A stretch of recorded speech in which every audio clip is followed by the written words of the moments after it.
어떤 이름은 그저 입에 올리는 것만으로도 아이의 울음을 멈추게 하고 가장 용맹한 전사들마저 등골이 서늘해지게 만든다. 부처님이 이 세상에 계시던 시절 코살라 왕국에서 그 이름은 바로 앙굴리말라 혹은 문외였다. 그는 눈에 보이지 않는 악몽이 아니었다. 그는 잔혹함 그 자체의 화신이었다. 불운한 희생자들의 손가락 999개로 만든 목걸이를 걸고 다니는 피에 굶주린 괴물. 왕국 전체가 공포로 흔들렸고 파세나디 왕은 단 한 인간을 잡기 위해 군대를 동원해야 했다. 그러나 오늘의 이야기는 피를 말하려는 것이 아니다. 이것은 인간 영성 역사에서 가장 위대한 변화의 기적에 대한 기록이다. 수많은 생명을 앗아간 어린 살인자가 어떻게 성스러운 아라한이 될 수 있었을까? 선과 악의 경계는 생각보다 얇다. 단 한 걸음, 단 한마디 말이 모든 것을 뒤바꿔 놓는다. 지금부터 우리는 시간을 거슬러 잘리니 숲으로 들어가 도적의 우두머리와 부처님이 마주한 그 운명의 순간을 함께 바라보려 한다. 앙굴리말라라는 괴물이 되기 전 그의 이름은 아힘사카였다. 해치지 않는 자, 누구에게도 해를 끼치지 않는 사람이라는 뜻이다. 아힘사카는 준수한 외모, 뛰어난 지성, 비범한 힘을 겸비한 청년이었다. 그는 유명한 바라문 스승의 가장 뛰어난 제자였다. 하지만 인생은 때로 잔혹한 갈림길을 내민다. 아힘사카의 뛰어남은 동료 제자들의 질투를 일으켰고 그들은 교묘하게 짜맞춘 거짓과 모략을 스승의 귀에 흘려 넣었다. 아힘사카가 스승님의 아내와 사통하고 있습니다. 질투와 분노의 눈이 멀어 이성을 잃은 스승은 가르침이라는 이름으로 사실상 잔혹한 형벌을 내린다. 마지막 비수를 전수하겠다며 이렇게 명령했다. 1000명의 사람에게서 오른손의 손가락을 잘라 1000개를 가져오너라. 그리하면 너는 깨달음을 얻을 것이다. 보십시오. 인간에게 닥치는 가장 큰 비극은 종종 본래의 악함에서 비롯되지 않습니다. 잘못 놓인 순진함, 어리석은 믿음에서 시작되곤 합니다. 스승에 대한 눈먼 존경심 때문에 아힘사카는 결국 살육의 기계가 되고 말았습니다. 그는 주저함 없이 사람을 죽였습니다. 숫자를 채우기 위해 그는 손가락을 잘라 엮어 목에 걸었습니다. 그 순간부터 온순했던 이름 아힘사카는 죽고 오직 앙굴리말라 손가락 목걸이를 건 자만 남았습니다. 999개의 손가락, 999개의 생명. 피비린내는 그의 인간성을 삼켜버렸습니다. 이제 단 하나의 손가락만 더하면 그 광기 어린 과업은 완성될 터였습니다. 그러나 운명은 가장 잔혹한 장난을 준비하고 있었습니다. 그의 마지막 목표가 바로 그의 친어머니였던 것입니다. 숲으로 아들을 찾으러 들어온 불길한 소식을 전하려던 바로 그 어머니. 그는 가장 끔찍한 죄악을 저지를 준비를 하고 있었습니다. 바로 모친 살해. 그날 아침 부처님은 자신의 지혜로운 눈으로 임박한 비극을 내다보셨습니다. 만약 앙굴리말라가 어머니를 죽인다면 그는 영원히 무간지옥에 떨어질 것이며 다시는 돌아올 길이 없을 것을 알고 계셨습니다. 측은과 자비로 가득한 부처님은 혼자 죽음의 숲으로 걸어 들어가셨습니다. 숲속에서 홀로 걷는 한 수행자의 모습을 본 앙굴리말라는 기뻐했습니다. 이 승려의 손가락을 가져오면 어머니는 살 수 있다. 그는 칼을 뽑아들고 짐승처럼 포효하며 부처님을 향해 달려들었습니다. 그리고 그 순간 가장 신비로운 일이 일어났습니다. 앙굴리말라는 뛰었습니다. 1000명을 베어 넘긴 자의 힘으로, 광기에 사로잡힌 힘으로 뛰었습니다. 그는 숨이 끊어질 듯 달렸고 땀이 흘러내리고 근육이 찢어질 듯 했지만 이상하게도 그가 어떻게 달려도 저 앞에 수행자와의 거리는 단 한 걸음도 좁혀지지 않았습니다. 부처님은 달리지 않으셨습니다. 그저 걸었습니다.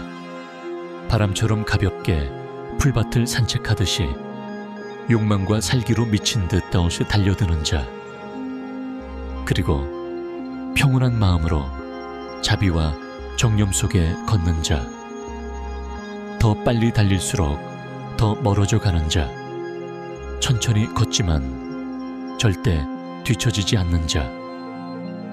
이것은 물리의 역설인가? 아니면 마음의 기적인가? 결국 견디지 못한 앙굴리말라가 절규했습니다. 멈춰라, 그대 스님. 제발 멈추어라. 부처님은 걸음을 멈추고 앙굴리말라를 돌아보셨다. 그 목소리는 천둥처럼 크지도 위협적이지도 않았다.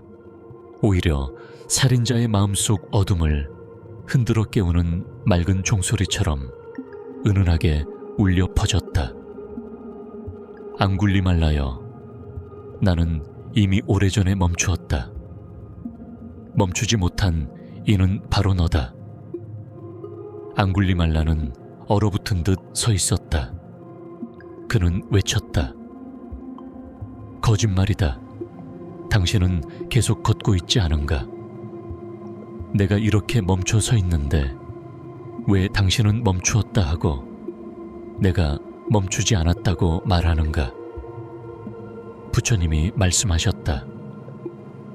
앙굴리말라여, 나는 이미 살생을 멈추었고 폭력을 멈추었으며 모든 존재를 해치려는 마음을 멈추었다. 나는 자비와 사랑 속에서 멈추었다. 그러나 너는 아직 멈추지 못했다. 너의 손은 여전히 칼을 쥐고 있고 너의 마음은 여전히 증오와 어리석음을 쫓아 달리고 있다.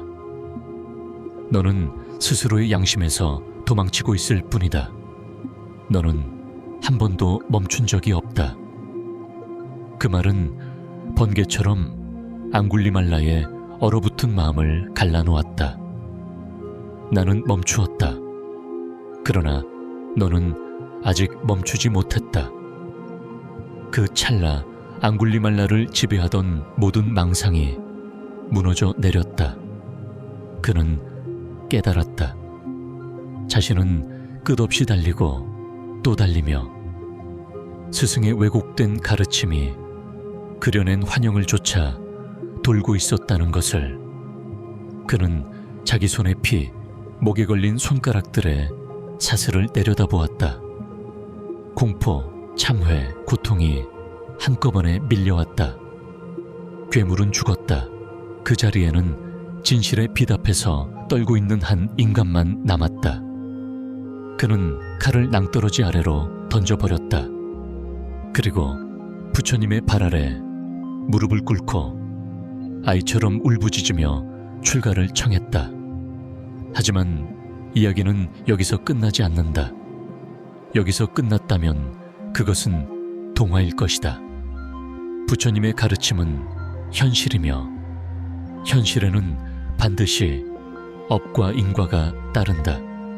앙굴리말라는 비구가 되어 성스러운 삶을 살기 시작했다. 그러나 그의 어두운 과거는 그를 쉽게 놓아주지 않았다. 그가 사와티 성 안으로 탁발하러 들어가자 사람들은 그를 알아보았다. 문의 도적이다. 두려움은 곧 분노로 변했다. 사람들은 돌을 던지고 몽둥이를 휘둘렀다. 그의 머리에서 피가 흐르고 바루는 깨지고 가사는 찢겨나갔다. 앙굴리말라는 육체적 고통에 시달렸지만 그의 마음은 마치 고요한 호수처럼 흔들리지 않았다. 그는 부처님의 말씀을 떠올렸다. 참아라, 바라문이여, 인내하라. 이는 너의 과거 악업에 대한 과보이니 본래라면 수천 년 동안 지옥에서 받을 고통을 지금에서야 조금씩 갚고 있는 것이다. 예전 같았으면 짐승처럼 되받아쳤을 그가 이제는 두 손 모아 침묵으로 받아들였다. 그는 이 고통을 마지막 정화로 여기며 자신을 공격하는 이들조차 측은히 여겼다. 그들이 증에 가려져 고통을 만들고 있다는 것을 알았기 때문이다. 얼마 지나지 않아 그의 굳은 수행과 행과 깊은 참회는 마침내 결실을 맺었다. 앙굴리말라는 아라한의 경지에 도달했다. 세상이 저주하던 살인자가 윤회의 굴레를 완전히 벗어난 성자가 된 것이다. 이것은 가장 위대한 구원의 이야기다. 초월적 존재가 내려준 구원이 아니라 스스로 깨어남으로 이루어낸 자기 구원의 이야기이다. 앙굴리말라의 이야기는 2500년의 시간을 넘어 오늘 우리 마음을 강하게 뒤흔드는 깊은 깨달음을 남긴다. 1. 돌아서기에는 결코 늦지 않다. 손이 아무리 더럽혀졌든 과거가 아무리 어두웠든 깨달음의 가능성은 누구 안에도 잠들어 있다. 앙굴리말라는 이를 증명하는 가장 강력한 사례이다. 영원한 악인은 없다. 단지 아직 빛을 찾지 못한 이들이 있을 뿐이다. 과거는 미래를 결정하지 않는다. 당신이 누구인지는 바로 지금 이 순간에 의해 결정된다. 2. 멈춤의 힘. 현대 사회에서 우리도 앙굴리말라처럼 끊임없이 달리고 있다. 돈을 쫓고 명예를 쫓고 분노와 끝없는 욕망을 쫓는다. 행복이 저 앞에 있다고 믿으며 계속 달린다. 그러나 부처님은 말씀하셨다. 행복은 멈출 때 비로소 나타난다. 부정적인 생각을 멈추고 탐욕을 멈추고 마음 깊은 곳을 바라보기 위해 멈출 때 마음이 멈춰야 지혜가 샘솟는다. 3. 자비의 힘. 부처님은 병사도 무기도 사용하지 않고 앙굴리말라를 굴복시키셨다. 오직 한 가지, 고요함과 무한한 자비로. 미움은 사랑으로만 사라질 수 있다. 누군가의 분노와 마주할 때 잘린이 숲속의 부처님의 모습을 떠올려라. 도망치지 말고 멈추어 서서 고요함으로 마주하라. 여러분, 우리 안에는 누구나 앙굴리말라가 있다. 그것은 분노와 무지, 탐욕의 그림자다. 하지만 동시에 우리 안에는 부처님도 있다. 그것은 깨어있음과 사랑의 마음이다. 오늘 당신에게 주어진 질문은 단 하나이다. 당신은 어느 쪽을 키울 것인가? 계속 달릴 것인가? 아니면 멈추기를 선택할 것인가? 이 이야기를 들어주셔서 진심으로 감사드립니다. 만약 이 이야기가 의미가 있었다면 선한 씨앗이 널리 퍼질 수 있도록 함께 나누어 주세요. 다음 철학 이야기에서 다시 만나 뵙겠습니다.